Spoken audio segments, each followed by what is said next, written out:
وہ لوگ بے شبہ کافر ہیں جو کہتے ہیں کہ اللہ مسیح ابن مریم ہی تو ہے، حالانکہ مسیح یہود سے یہ کہا کرتے تھے کہ اے بنی اسرائیل، اللہ ہی کی عبادت کرو جو میرا بھی پروردگار ہے اور تمہارا بھی، اور جان رکھو کہ جو شخص اللہ کے ساتھ شرک کرے گا اللہ اس پر بہشت کو حرام کر دے گا اور اس کا ٹھکانہ دوزخ ہے اور ظالموں کا کوئی مددگار نہیں ہوگا۔ وہ لوگ بھی کافر ہیں جو اس بات کے قائل ہیں کہ اللہ تین میں کا تیسرا ہے، حالانکہ اس معبود یکتا کے سوا کوئی عبادت کے لائق نہیں۔ اگر یہ لوگ ایسے اقوال و عقائد سے باز نہیں آئیں گے تو ان میں جو کافر ہوئے ہیں وہ تکلیف دینے والا عذاب پائیں گے۔ تو یہ کیوں اللہ کے آگے توبہ نہیں کرتے اور اس سے گناہوں کی معافی نہیں مانگتے؟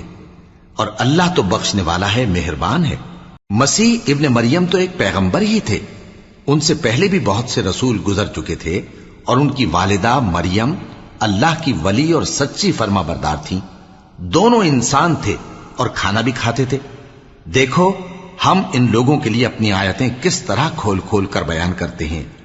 پھر یہ دیکھو کہ یہ کدھر الٹے جا رہے ہیں۔ کہو کہ تم اللہ کے سوا ایسی چیز کی کیوں پرستش کرتے ہو جس کو تمہارے نفع اور نقصان کا کچھ بھی اختیار نہیں،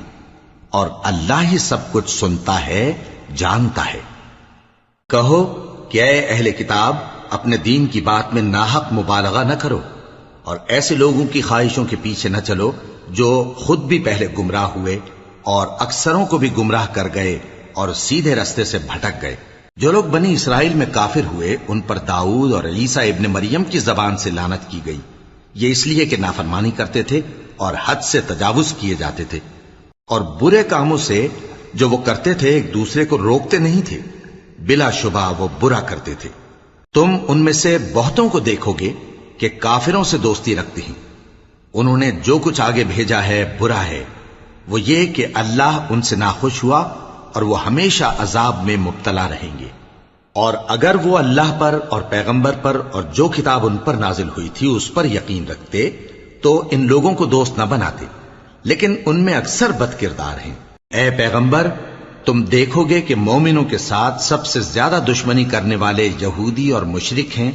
اور دوستی کے لحاظ سے مومنوں سے قریب تر ان لوگوں کو پاؤ گے جو کہتے ہیں کہ ہم نصارہ ہیں۔